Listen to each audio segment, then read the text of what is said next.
Oke, jadi sekarang kita akan membahas mengenai dekomposisi medan. Nah, jadi solusi dari persamaan Klein-Gordon itu akan membentuk himpunan yang lengkap, sehingga kita bisa gunakan sebagai basis dari ruang vektor. Nah, basis dari operator medan itu dapat diekspansikan dalam transformasi Fourier. Jadi, V itu sama dengan 1/2 pi pangkat 3 per 2 integral dari E pangkat minus I kx V tilde K D pangkat 4K, di mana V tilde-nya itu adalah ya fungsi fusi V dalam ruang momentum, di mana Kx itu sama dengan K0 X0 minus vektor K dot X gitu ya, di mana vektor K itu adalah vektor gelombang dan X-nya itu adalah vektor posisinya. Nah, kita ingat bahwa V itu adalah solusi dari persamaan Klein-Gordon seperti ini. Nah, kalau kita substitusikan V dalam ekspansi transformasi Fourier, maka kita bisa dapatkan bentuk seperti ini. Nah, atau kita bisa tuliskan seperti ini, karena turunan 2 kali dari ini tidak lain adalah minus K kuadrat gitu ya. Nah, dari persamaan ini, selain K kuadrat sama dengan M kuadrat, maka nilai V tilde itu harus sama dengan 0, karena suku yang ada di sini itu harus sama dengan 0. Nah, jadi dengan demikian, transformasi Fourier itu hanya akan memiliki nilai yang tak 0 jika K-nya itu memiliki nilai pada kulit massa. Jadi, kita memiliki bentuk K itu seperti ini, yaitu besar dari K0 kuadrat minus vektor K kuadrat, dan juga K0 kuadrat minus K kuadrat itu sama dengan M kuadrat gitu ya. Ini tidak lain kalau biar nilai eh, medan transformasi Fourier-nya itu, medan pada ruang momentumnya itu enggak nol, jadi harus memenuhi persamaan seperti ini. Nah, kalau kita plot, ternyata persamaan ini itu adalah persamaan hiperbola gitu ya.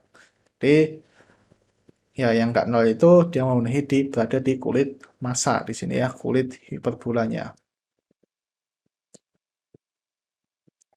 Nah, jadi V tilde itu dapat dituliskan sebagai V tilde sama dengan delta K kuadrat minus M kuadrat AK. AK itu adalah sebuah fungsi lain gitu ya.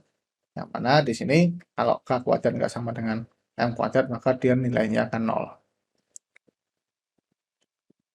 Nah, jadi Vx itu sama dengan 1/2 pi pangkat 3 integral dari D delta K kuadrat minus M kuadrat E pangkat minus I Kx AK D pangkat 4K.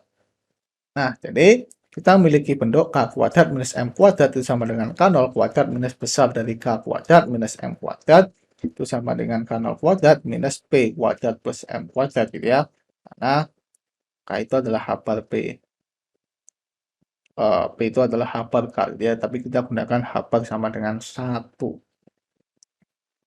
Nah, di sini P kuadrat plus M kuadrat itu sama dengan energi EK kuadrat. Nah, dari sifat dari delta Dirac bahwa delta X kuadrat minus Y kuadrat itu sama dengan 1/2 dari besar Y, delta X plus Y, plus delta X minus Y, mutlak ya, mutlak Y itu ya. Maka kita bisa tuliskan delta K kuadrat minus M kuadrat itu sama dengan delta K0 kuadrat minus EK kuadrat.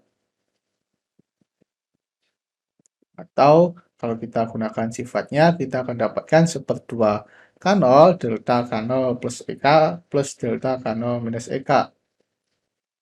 Nah, karena K0 itu adalah energi, ya kita akan dapatkan bentuk seperti ini.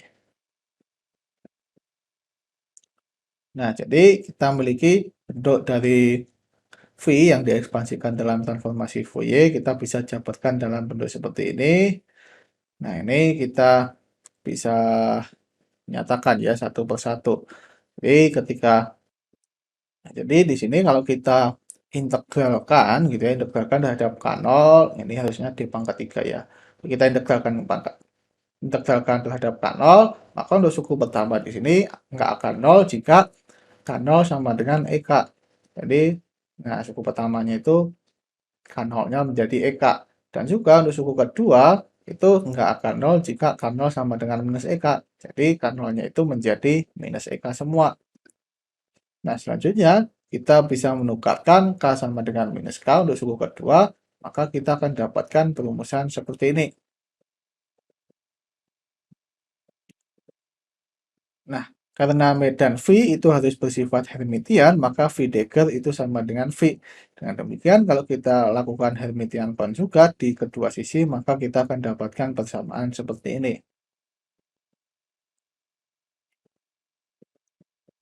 Nah, dari persamaan ini kita bisa mendapatkan relasi bahwa A dagger K itu sama dengan A minus K. Dan juga A dagger minus K itu sama dengan AK. Nah, dengan demikian, Vx itu kita bisa nyatakan sebagai A dan A dagger. Itu seperti 2pi pangkat 3 per 2 integral D pangkat K, D pangkat 3K per 2 K 0, E pangkat minus I Kx AK plus E pangkat I Kx A dagger K. Nah, karena K itu sama dengan E, K itu sama dengan akar dari P kuadrat plus M kuadrat, dan hanya fungsi dari K, maka AK dan A dagger K itu juga hanya fungsi dari K. K vektor gitu ya maksudnya. Yang di sini K yang nggak ada vektornya itu adalah K 4, momentum 4. Kalau di sini K yang ada vektornya itu adalah momentum ruangnya. Nah, sekarang apabila kita memilih AK itu adalah sebagai AK vektor sama dengan ya AK vektor apa ya namanya AK 3 gitu ya, AK ruang apa ya namanya, itu sama dengan AK ruang waktu yang momentum 4 di sini per akar dari 2 K 0, dan juga untuk yang daggernya sama.